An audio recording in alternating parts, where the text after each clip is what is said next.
Hello guys, నేను మీ Daniel Prakash. ఈ video ఎవరైతే చూస్తున్నారో వీలైనంత వరకు సబ్స్క్రైబ్ చేసి సపోర్ట్ చేయండి. ఎందుకంటే ఈ సెటప్, ఒక రూమ్, ఇన్ని ఎక్విప్మెంట్, ఇన్ని లైట్స్, ఇంత క్వాలిటీ అవుట్పుట్ ఇవ్వడానికి చాలా అంటే చాలా కష్టపడుతున్నాను.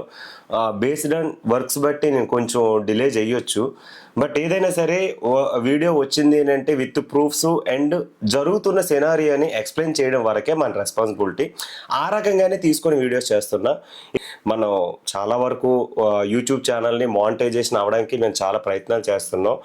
నాకైతే ఒక 6 months బ్యాక్ నాది 1 lakh సబ్స్క్రైబర్స్ ఉన్న ఛానల్ పోయింది.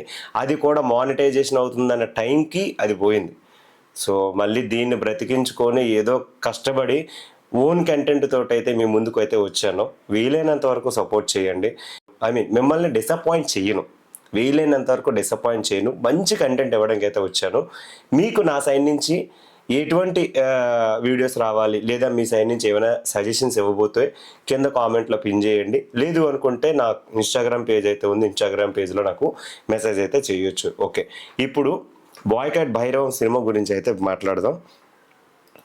సినిమా డైరెక్టర్కి ఎంత ముఖ్యమో, ప్రొడ్యూసర్కి ఎంత ముఖ్యమో, ఈ ముగ్గురు ఉన్న హీరోలకి కూడా అంతే ముఖ్యం. టాలీవుడ్లో ఒక రకంగా చెప్పాలి అంటే నెపోటిజం కిడ్స్ అనొచ్చు, లేదు అనుకుంటే ఆల్రెడీ పేరు తెచ్చుకొని మంచి సినిమాలు చేసి మూలన పడిపోయిన హీరోస్ అనొచ్చు, లేదు అనుకుంటే కాంట్రవర్సీలకి దగ్గరగా వెళ్ళి బ్యాక్ వచ్చి మళ్ళీ సక్సెస్ కోసం ఎదురు చూస్తున్న హీరోలను కూడా అనొచ్చు. అలా మన దాంట్లో చాలామంది ఉన్నారు. బట్ వీళ్ళ ముగ్గురికి మాత్రం ఈ సినిమా చాలా అంటే చాలా ఇంపార్టెంట్. ఎవరికి? డైరెక్టర్కి, ప్రొడ్యూసర్కి అంటే ఈ ముగ్గురు హీరోలకి అయితే మాత్రం చాలా ఇంపార్టెంట్. అందుకే ఈ సినిమా గురించి నేను మాట్లాడాలి అనుకున్నాను. అయితే బాయ్కాట్ భైరవం సినిమా ఇది ట్రెండింగ్ టాపిక్ అయిపోయింది. ఇప్పుడు బాయ్కాట్ భైరవం సినిమాని ట్విట్టర్లో ట్రెండ్ అయితే గట్టిగా సెట్ చేశారు. ఈ సినిమా దీని మీద అయితే దాదాపు ఎన్ని మీమ్స్ వచ్చి నుంచి ఈ సినిమా మీద బాయ్కాట్ భైరవం చెప్పేసి దగ్గర ఒక 60,000 ట్వీట్లు పైగే వేశారు, పోస్టులు పెడుతున్నారు. డైరెక్టర్ నోటు దూలం వలన ఈ ప్రాబ్లం అయితే బయటకైతే వచ్చింది. మ్యాటర్ ఏంటి అంటే, డైరెక్టర్ రీసెంట్గా సినిమా ఈవెంట్లో ఇలా నోరైతే జారాడు. కావాలంటే ఈ క్లిప్ అయితే మీరు చూడండి.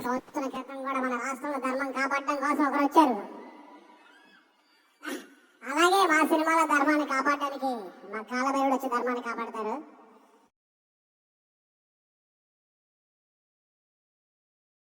సినిమా బాయ్కాట్ చేయడానికి ప్రధాన కారణం ఈ యొక్క కాంట్రవర్షియల్ మెటీరియల్. ఆల్రెడీ లైలా సినిమాలో ఇలాగే నోటు దోలతో 11 అనే టాపిక్ని తీసుకొచ్చి ప్రజెంట్ ఉన్న గవర్నమెంట్ని లేపడానికి, లాస్ట్ ప్రివ్యూస్ ఉన్న గవర్నమెంట్ని పడగొట్టడానికి, లేకపోతే కాంట్రవర్షియల్ మెటీరియల్ మాట్లాడడానికి పృథ్వీగారి డైలాగ్స్లో మనం విని లైలా సినిమా బాగాలేదు. ఓకే, సినిమా అయితే అది వరస్ట్ సినిమా, దాని గురించి పక్కన పెడితే, కానీ ఇలాంటి కాంట్రవర్షియల్ డైలాగ్ వల్ల వెళ్ళాల్సిన ఆడియన్స్ కూడా, అంటే న్యూట్రల్ ఆడియన్స్ కాదు, ఆ వైసీపీ ఫ్యాన్స్ కూడా వెళ్ళే అవకాశం ఉన్నా సరే ఇలాంటి వర్డ్స్ యూజ్ చేయడం వలన యాంటీ ఫ్యాన్స్, గవర్నమెంట్కి యాంటీ ఫ్యాన్స్ ఎవరైతే ఉంటారో వాళ్ళు సినిమా వెళ్ళట్లేదు. ఇది సినిమా ఎంటర్టైన్మెంట్ టాపిక్. దీంట్లో రాజకీయాలు ప్రస్తావించడం నోటు దోలగా మనం చూడొచ్చు నా అభిప్రాయం.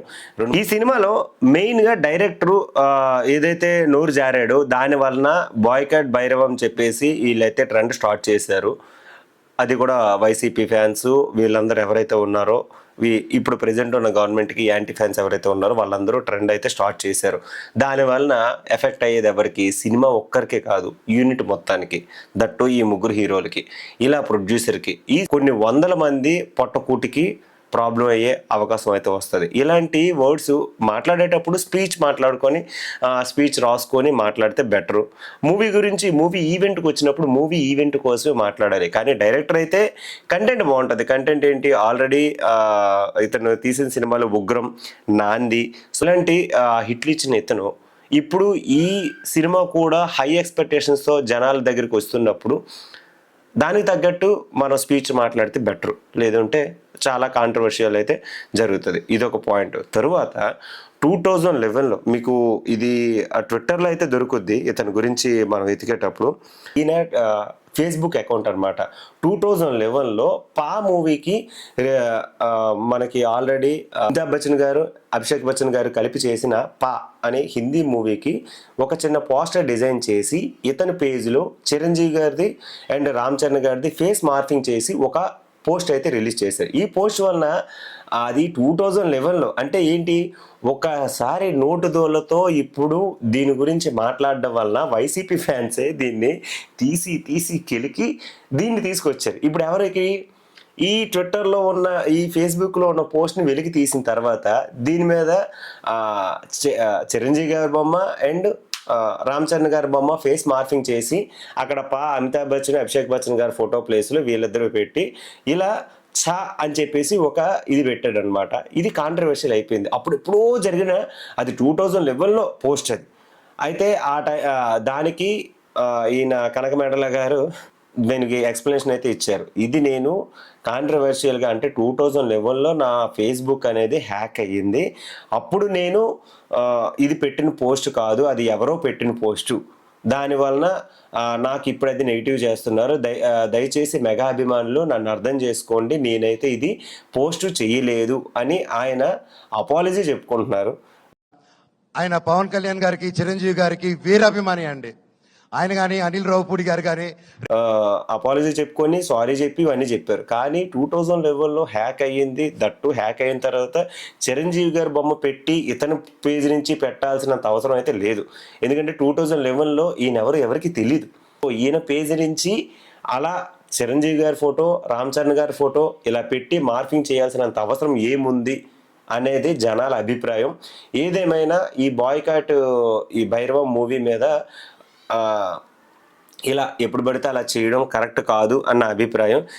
ఇందులో మనోజ్ గారికి ఇది ప్లస్ అవ్వచ్చు, అండ్ నారా రోహిత్ గారికి, మన బెల్లవన్నకి, నారా అందరికీ, ఈ ముగ్గురికి అయితే ఇది ప్లస్ అవ్వాలి. కాబట్టి సినిమా కంటెంటే చూద్దాం.